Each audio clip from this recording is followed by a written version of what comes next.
I'm Sean Mackillop. I'm 20.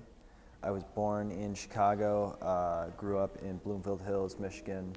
I've been making beats for about 3 years. It's going on 4 years, I believe. And I mainly use just my computer kind of as like an arranging place. I've been doing music pretty much my whole life. I've been playing piano since kindergarten. I've been interested in it for as long as I can remember, and right now I'm at Wayne State for music tech. It was kind of just what was available to me because, I mean, when I was growing up, I spent so much time on the internet, I spent so much time playing video games. So I was always already on the computer, like constantly. So I just got really good with using the computer, and I don't write code or anything like that. But I'm still pretty good. I know how to get my way around. If there's a problem, I know really kind of how to go in and fix it. And so I think when I started to really get into music, that was kind of what I looked for. Computers were already around, you know, we had like GarageBand on our old big Mac, so I just got started messing around in that. I really like jazz. I'm kind of in like a jazz thing right now, so I really like Bill Evans, Miles Davis.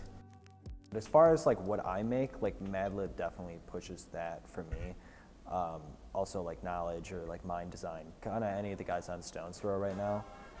As far as from what I can tell, analog music production is really cool because it's much more hands-on, which is something that I don't really get with digital that I've kind of had to battle with.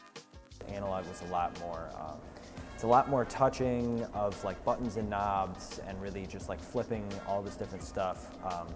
But there's so many just like little tiny things that I would like to adjust that I can't do, but I can do in digital because I can just kind of reach in, and there's just so many other aspects that you can approach sound from, where like I understand that you are giving up that analog sound because it sounds so much more rich. When there's, you know, that little piece of that sound that you're like, I don't like the way that sounds and I'd like to change that, and I can't do that on analog. Or just that it's like a hassle to go back and forth, or sometimes like you press one button and you're like, well shit, now that's gone, you know, now that it's all gone. Digital is more, you can see everything easier, like just the way that it's all put out. As far as hip hop, what I do, a lot of the samplers have like very small screens, and it's hard to actually picture what it is that your song or your project looks like. So there's just, and I take it for granted, but there's just little, you know, like bubbles or whatever that'll have the different MIDI notes in it, or it'll show my sample and I can actually see the image of the waveform and see where, oh, I might need to adjust this or adjust that, and I can't see that on analog.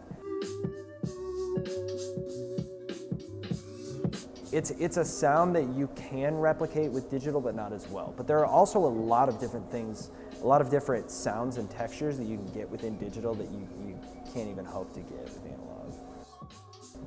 As far as added, there's a lot more just little mixing things that you could never have hoped to do with analog, that you could then do with digital. Also, there's just many other like you can get like digital instruments that you can replicate within digital music that you could never do within analog. Like I was just watching this interview with Q-Tip, and the way that he used to have to make beats is he had like a dub, like a tape dub, attached to his grandma's record player. So he would play a loop, and he would start recording at the beginning of the loop and then stop recording at the end, and then rewind the record and start it again, and then start when the loop begins and stop, and he would do that like 100 times to get like 2 minutes of a beat.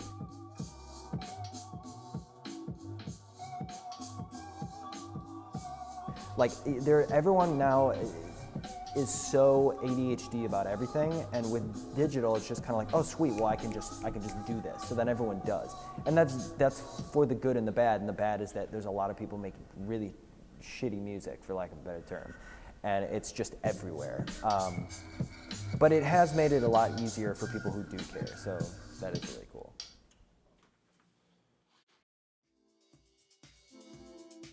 My name is Kevin Reynolds. I'm an electronic music producer, musician, and I make electronic music. I travel around the world and you know, that's my life.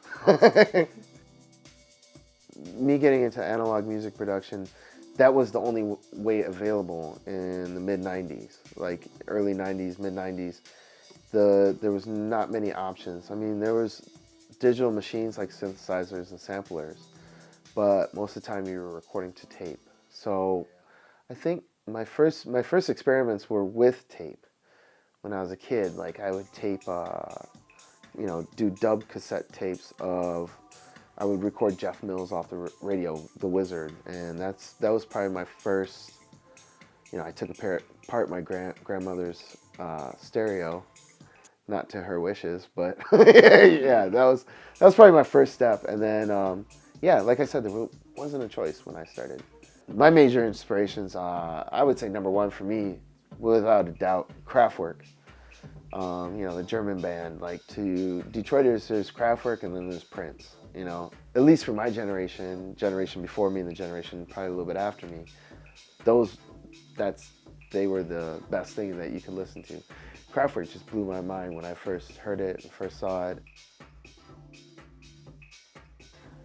So digital music production added and subtracted some things from going from the analog background. Back in the day, like when I would have to save something on analog gear, or more the old school gear, I should say, not necessarily analog, but the old school gear, I had to put like 17 floppy disks, and it took me 20 minutes to save something. Now, with the advent of the digital world that's intertwined in our life, I hit one button, it's saved in a millisecond, you know? So that is a beautiful thing. The negative side of it is it can cheapen your work, because you can create a lot of stuff really quickly, but you may not spend as much time on it as you did when you had to do with analog gear and analog equipment.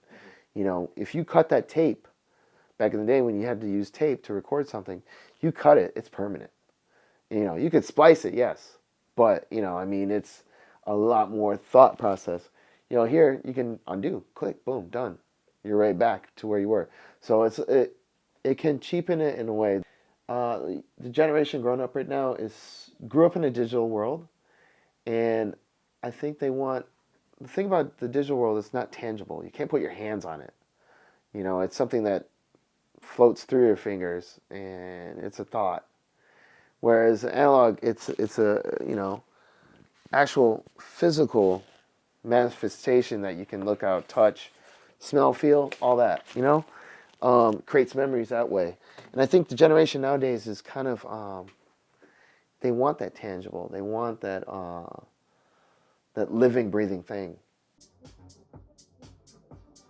Well, in electronic music, you know, the vinyl industry is always there.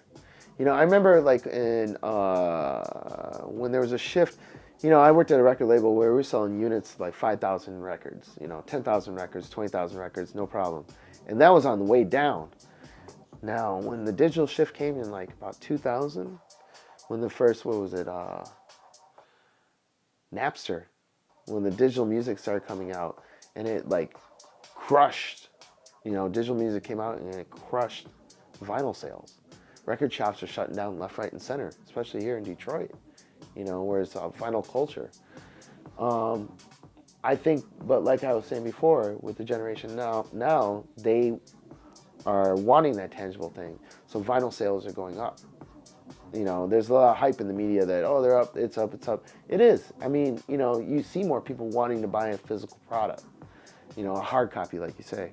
So I think it's something that people want to hold on to. You know, a file you can press delete and it's gone. You know, for me to throw this record out is going to take a lot.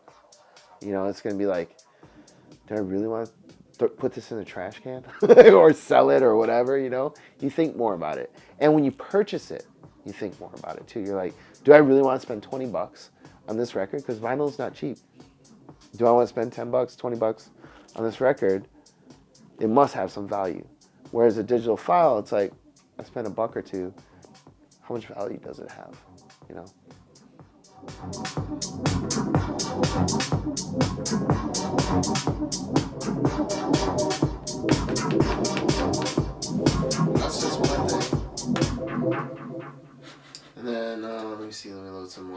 other side.